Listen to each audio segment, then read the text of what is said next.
Hi, everyone, and welcome. Thank you so much for being here. My name is Edie Summers, and my very special guest today is Rasha Daruj. Am I saying your name correctly, Rasha? That's Okay. that's correct. And thank you so much for being here. And we're going to be having a really great conversation today about developing your self-awareness and also maybe improving kind of your holistic well-being, mindfulness, and we might be talking about kind of I know that you do theta healing, Rasha, so I'd love to learn more about that. So, Rasha, do you want to give us a little bit of a background first on how you got into holistic well-being for our listeners today? Yes, absolutely. Thank you, Edie, so much for this beautiful chat with you. It's always a pleasure having these conversations with you. Likewise. Um, I think just like most people, it all started when something happens to you. Either you hit rock bottom, or you have a health condition. So for me, it was a long time ago. I was still like in my early 20s, and I would get all sorts of different chronic conditions that I would go to doctors, and then I wouldn't be able to heal them. And then every time I went to an alternative therapy or a holistic therapy, then immediately the change, I could see the change, I could see the healing happen. And I never really thought about that at the time. But then fast forward, and then life happened, and then a few years back, I think it was around 5 years ago, I was mentally and emotionally, I think that was like really so far my like the lowest rock bottom that I had ever hit in my emotional and mental, state. And hopefully I'd never have to go back there again.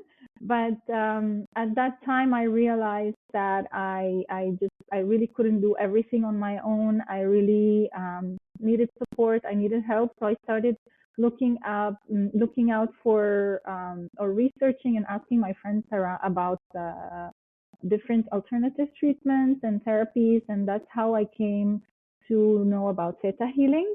And I loved it so much because it helps me a lot. It's a very gentle talk therapy. It's an alternative modality to the traditional psychotherapy, where by being in a meditative state, the practitioner guides the client to going within and understanding what is it that's creating these patterns or these limiting beliefs, or what is it that's manifesting outwardly as this stressful condition or these situations that are causing anxiety. And so by identifying these things within, the client is able to overcome them, and then slowly things start to shift in their lives. And so that's why I chose the topic of self-awareness, because I think all my life I've always had this internal awareness of myself, of how I act, how I think. And I think at that point it became really obvious, and then really, like, to me at least, that this was very important for me. In order for me to understand what was going on in my life, I had to go within and understand myself. And there's this thing that I say, in restaurants, they tell you that the most important thing is location, location, location. And I believe that in life, the most important thing is awareness, awareness, so more so self-awareness. So that's how it started. And then over the past few years, 5, 6 years, I've been practicing theta healing. I also got into life coaching. That's how you and I met, through Mind Valley Life Coaching. And now I combine life coaching and theta healing, and I offer one-on-one sessions, and I offer workshops for in group settings. And for me personally, it's been life changing, and I think that everybody, in whatever small format, if everyone can like use the tools that are available out there, and if they do a little bit of research, and if they listen to other people's stories, and then they learn from them, I think they can, even the smallest tools and the smallest changes can make really big changes in their life. Oh my goodness, absolutely. And everything you said was so meaningful and beautiful. And there's so much to unpack there. I really agree. Everyone is on their own healing journey, but we need to help each other. And I do think people are looking for the pieces that they can piece together that are going to work for them. And so much of it is about developing that self-awareness and finding and going within. And there's the healing journey is going to be a little different for everyone, but there's so much that's in our control, so much more than I think people realize. So let's dive a little bit deeper into self-awareness, and then we can circle back to theta healing. A really quick question about theta healing, because I remember this when you first mentioned it. Is it also about being in a different state, like the theta state? Is that is that like a different like brainwave state, or I'd be curious about that, and then we could circle back to it. Yeah, absolutely.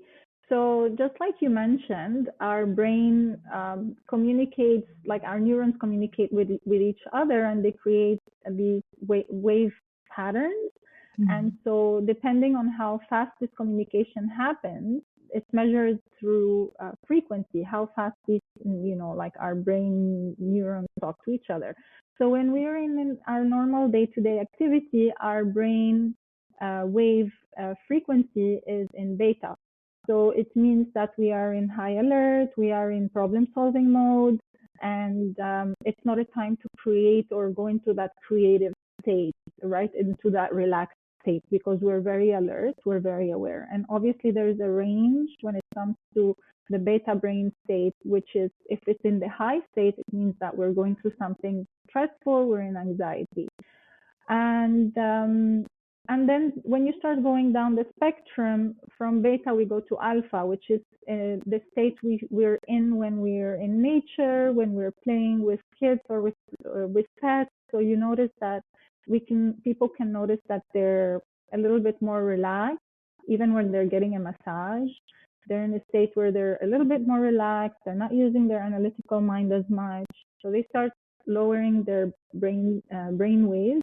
The communication starts to slow down a little bit. There's not as much chatter anymore. You're not using your analytical mind to solve problems or figure out things. You're not as like focused on specific things, but then you open kind of your awareness into just a more relaxed state. So you start going into the alpha state.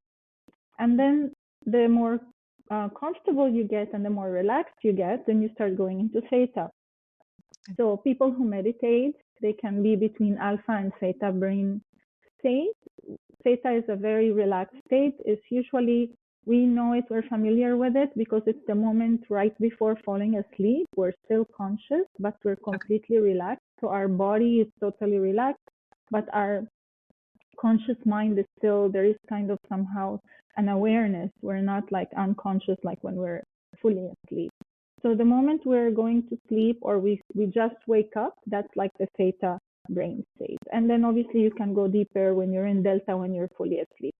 So that beautiful spot in the theta state, when you meditate, when you do meditations, apart from obviously when you go to bed and when you wake up in the morning, when you do meditation and you get used to meditating, then you can reach the theta state much easier. Every time, the better you get at meditating, just sitting with yourself, maybe closing your eyes or not, becoming mindful, becoming more grounded, more present, and then, relaxing the body, you can get to that state easier.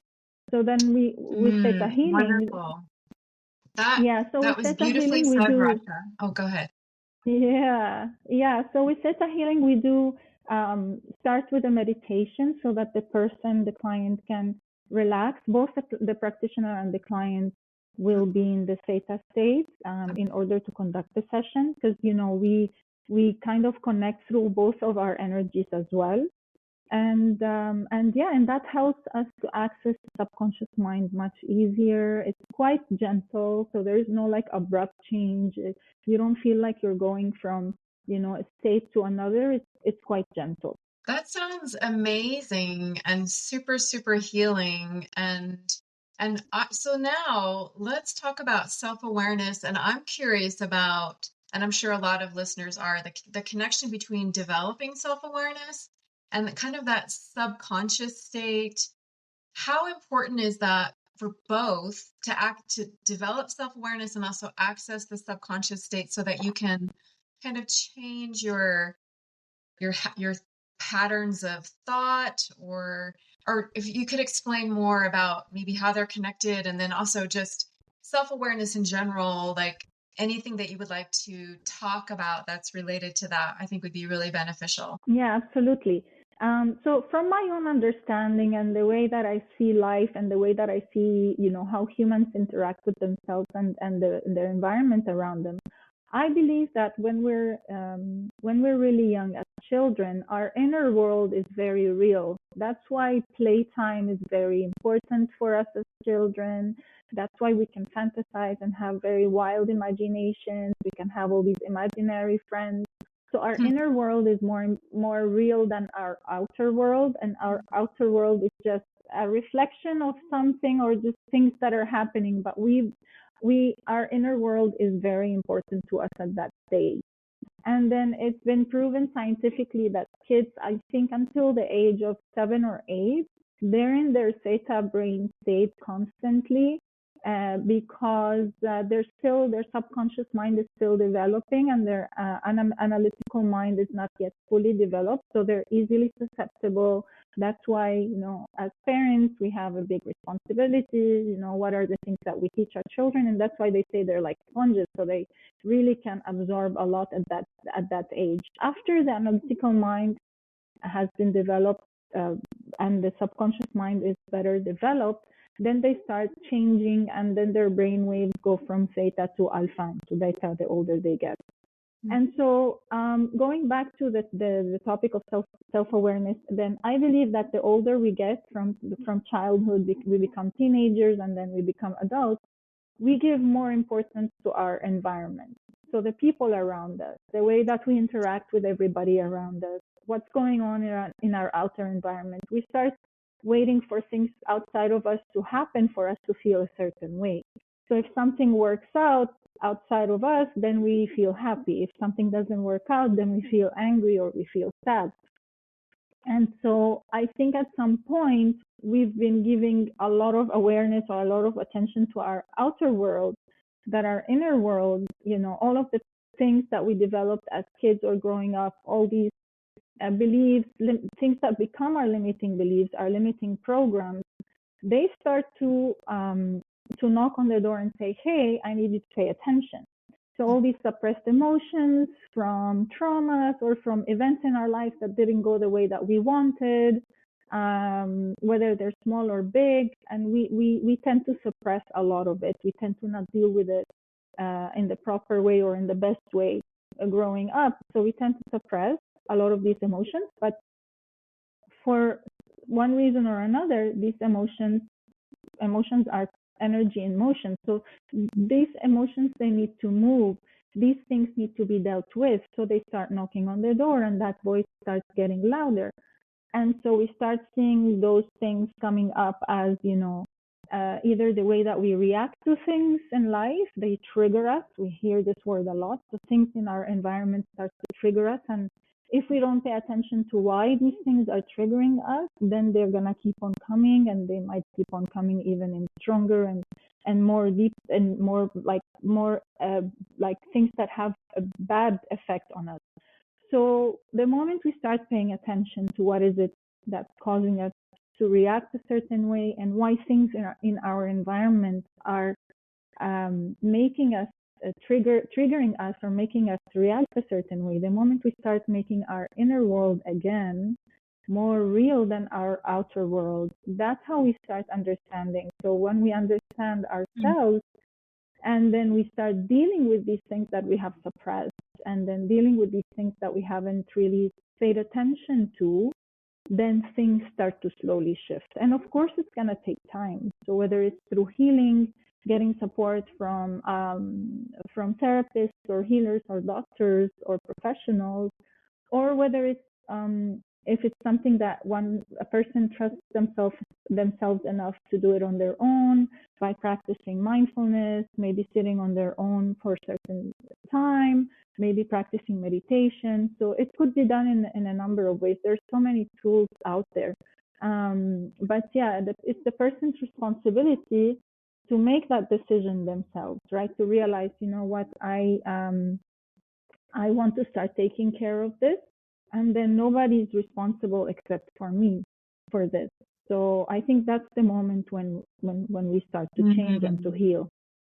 I love that, kind of finding that agency and confidence and belief in yourself, and also allowing yourself to turn back within again and kind of find that rich world of imagination, but also empowerment. And I really love that you did mention limiting beliefs, because I think that it's true for all of us that we can get stuck in what we think maybe something used to protect us, a way of thinking or believing or behaving used to protect us.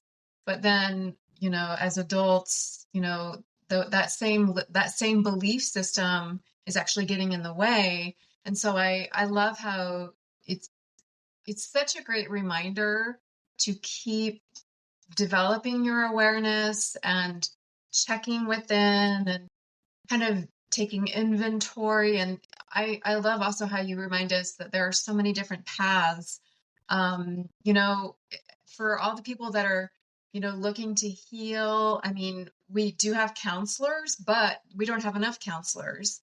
So I believe that a lot of coaches are going to fill in that role of holding that space, that positive space for people to help them do that navigation and, kind of developing awareness. And I love how you say that you could also do it maybe through mindfulness.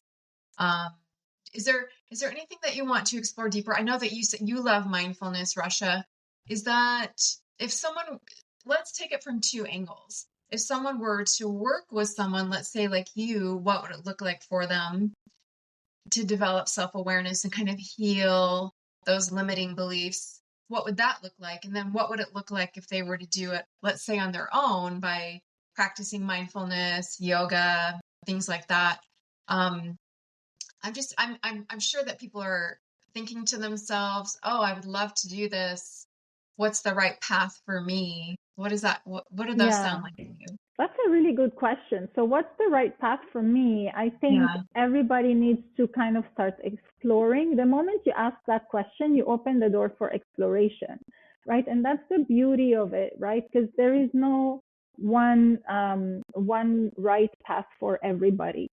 That's why we have all these different practices, all these different modalities, and all these different tools. And then in the coaching world, that's the one that I'm familiar with.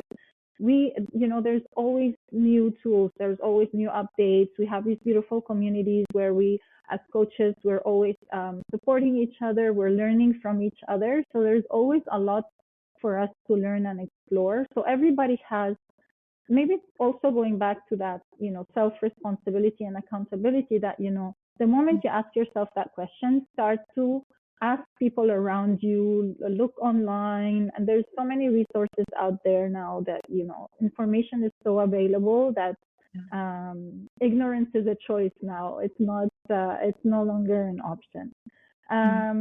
So when it comes to myself, to my sessions with my clients, so now the best way that I like to approach it is I combine all these different modalities that I've practiced and learned over the years. So I combine theta healing with coaching and meditation. So in my programs with my clients, we alternate. So we work, we do, depending on the client and the case, every case is different, or every situation is different, but we alternate. We do, most of the time I do one coaching, and then the next week we do theta healing, and then the week after we do coaching, and then we end the month with a meditation session.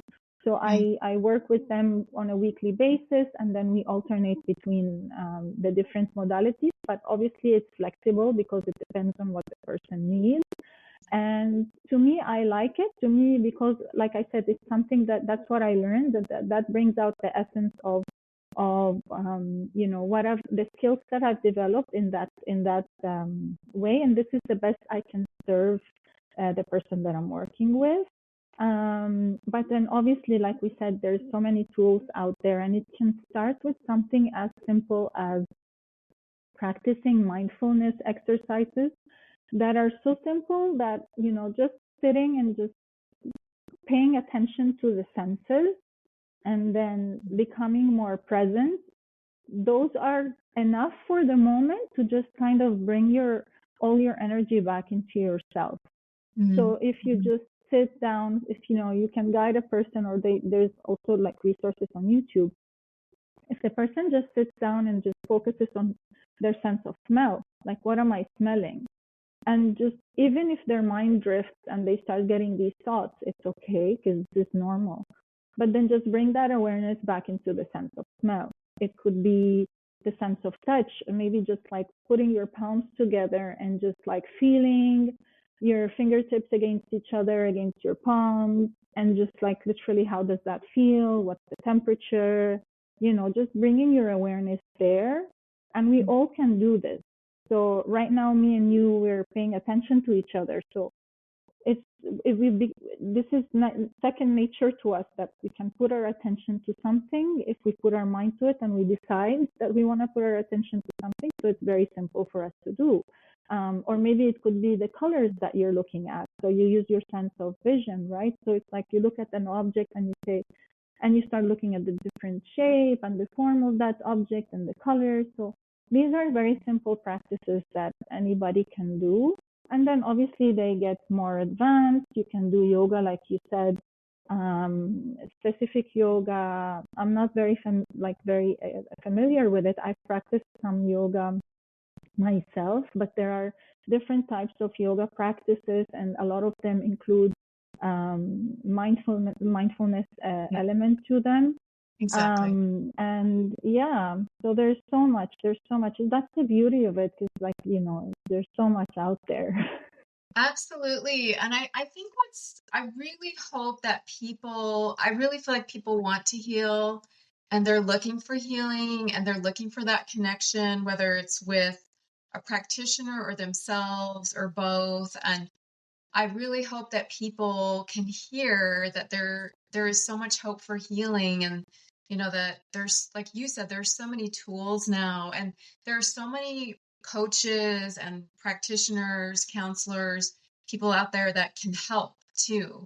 And there are so many modalities. I think there's so much hope for healing now. And but I really appreciate that you mentioned, kind of like the taking responsibility for your own healing too. And it's is self-awareness, is how is that tied to the kind of taking responsibility part? I because I what I've seen, Rasha, in healing is that it's an ongoing thing, right? Like it's not like you do it one time and then, oh, okay, everything is great. Like it's, in my experience, it's something you have to revisit over and over. And I'm wondering, if is self-awareness and self-responsibility, are they tied together? And is there some way to maybe help encourage people have that light bulb moment where they can understand that, oh, this is like a way of being? And I'm just curious what your thoughts are on that, on all of those topics. Yeah, I love what you just said, is that if it's a state of being, it's a lifestyle, it becomes part of who you are. So this Yeah. taking responsibility and becoming self-aware are definitely tied up. This is my opinion. I don't think that anybody is responsible for anybody's well-being 100%, as much as it is the person themselves. So yes, I can go to a doctor, I can go to a practitioner, I can go to a friend for support, but in the end of the day, I'm the one making choices.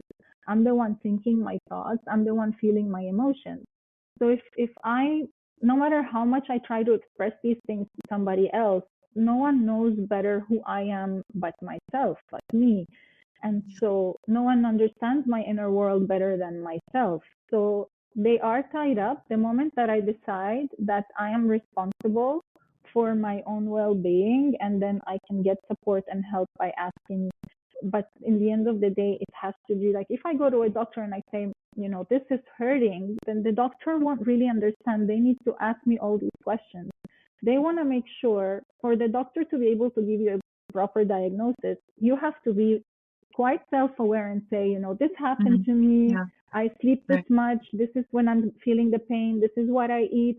So it goes back to the same, right? It goes back to like how self-aware you are to give the right information for this specialist, for this professional to be able to help you, right? So this is how the interaction is between the self-awareness and then getting help from outside. And then from within, it's the same. It's like, are we being honest with ourselves? Are we being clear with ourselves? Are we like sitting and having those conversations with ourselves and making our inner world more real than our outer world? And like you said, it's an ongoing process.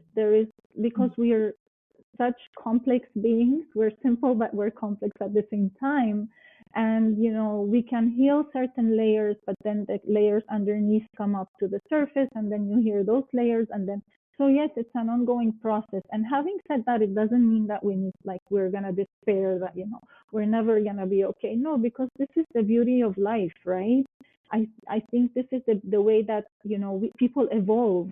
It's all about evolution in the end of the day. So, you become aware of something, then you work on it, and then you have more capacity to even live life in that bigger capacity, that bigger container.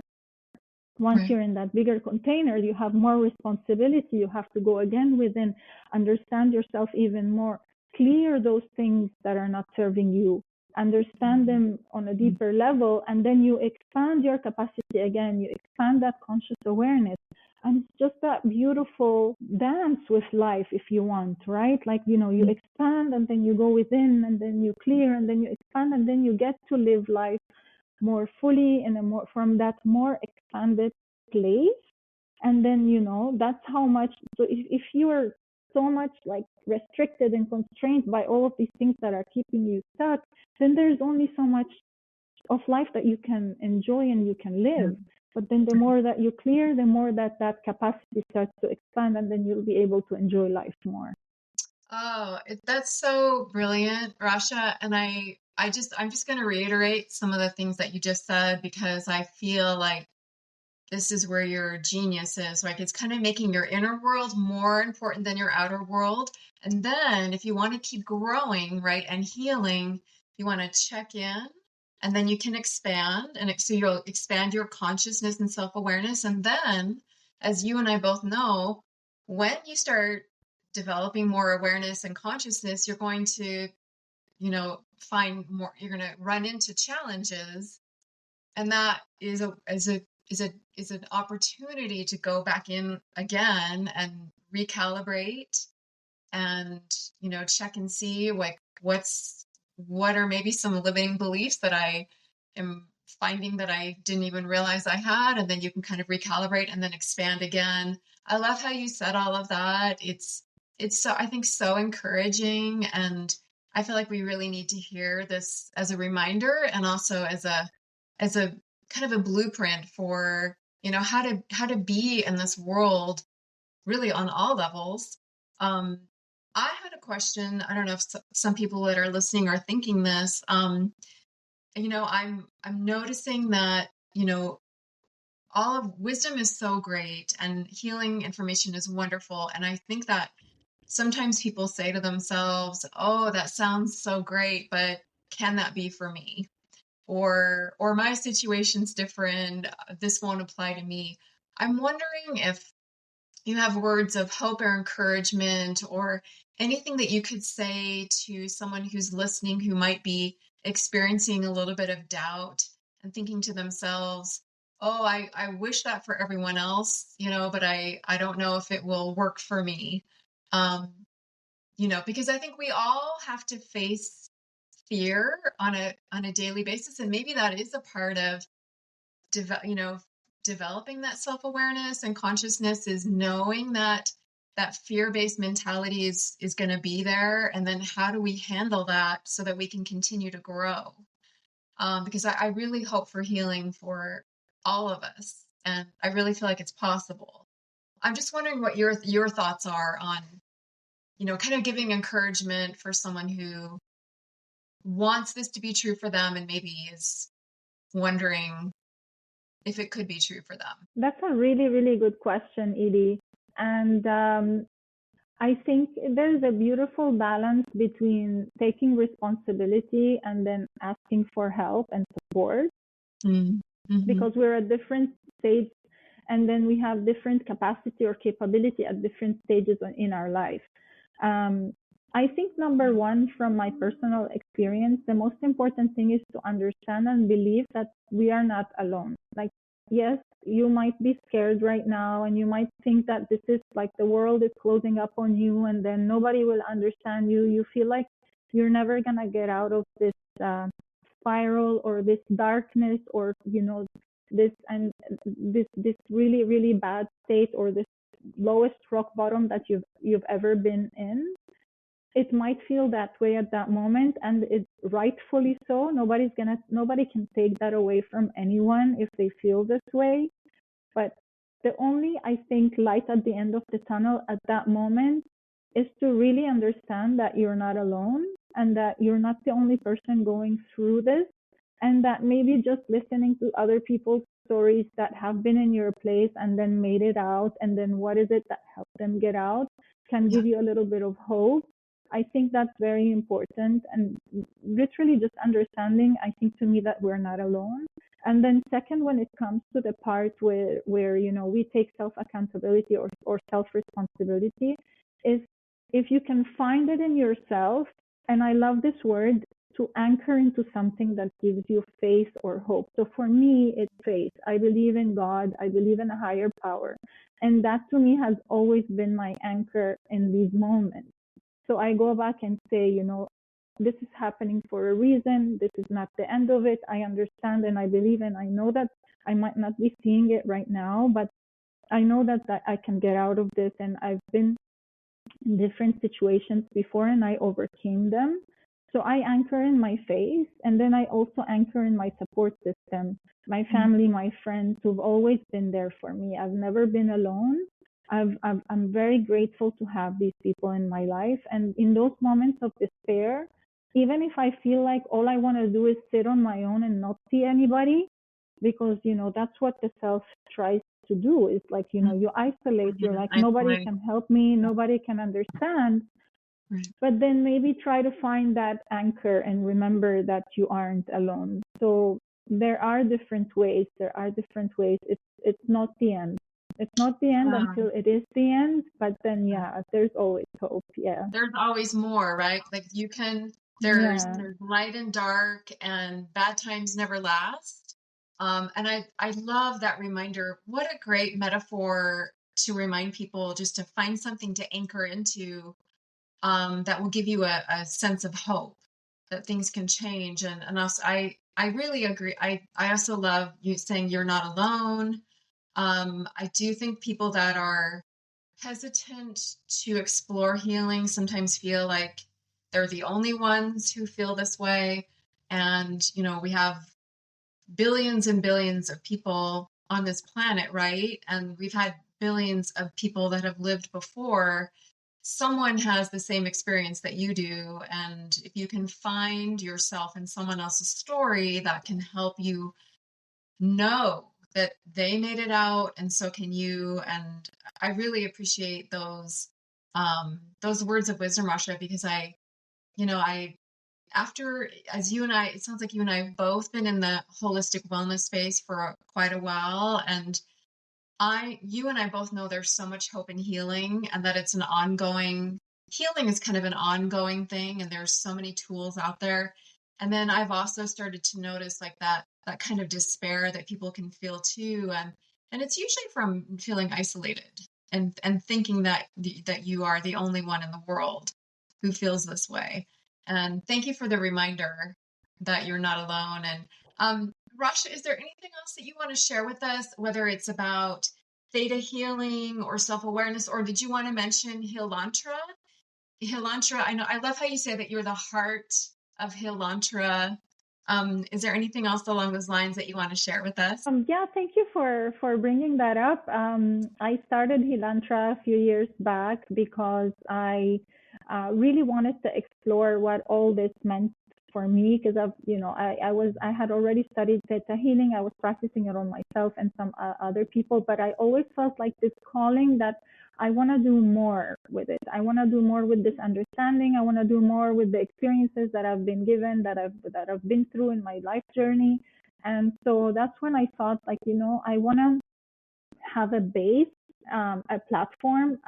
I didn't know at the time what it was going to look like or what was the purpose of it, but I knew that the essence of it was going to be, to create more awareness around holistic wellness practices, and that basically back to what you just said, that we're not alone.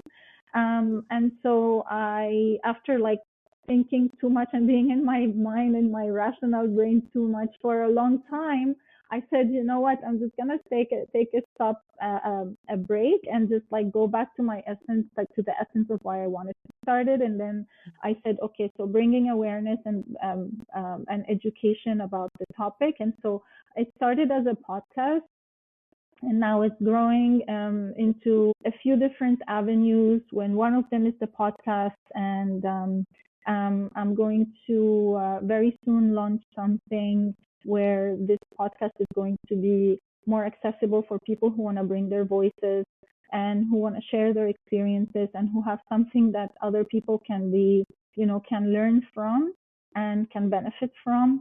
And then another avenue is because life coaching is something that I really, really resonated with when I took the course, and I really I've integrated it into my practice. I want to bring, I'm creating a platform. Another avenue from Hilantra is a platform for coaches to help them with their back end and their admin work, so that they can, have that base set up, and then they can focus on becoming the best coach or the best version of the coach that they want to be and they can be. And then, yeah, the options are, I'm open for whatever comes along the way, but then, yeah, it's an ongoing project, and then let's see where it goes. But I'm really, really excited. Yeah. I think that's amazing that you did that. Kudos to you for starting your own business and website, and also to help people. And so for anyone who's listening, it's healantra.com, HEALANTRA.com. Am I saying that right? Healantra.com. Correct. Yeah. Yeah, it's an amazing website. It's beautiful. It has a very holistic feel to it. And yeah, so I highly recommend people to check that out. And Rasha, is there anything that you want to leave people with, like just kind of like a last like quote or reminder, or anything else that you want to say that we haven't covered that's important to you today? Yeah, absolutely, Edie. I think the last message that I would like to say is that you're never too old, you're never too young, you're never too overweight, underweight, you're never too anything to start. If anything, the moment is now. If you're listening to this is the moment to start.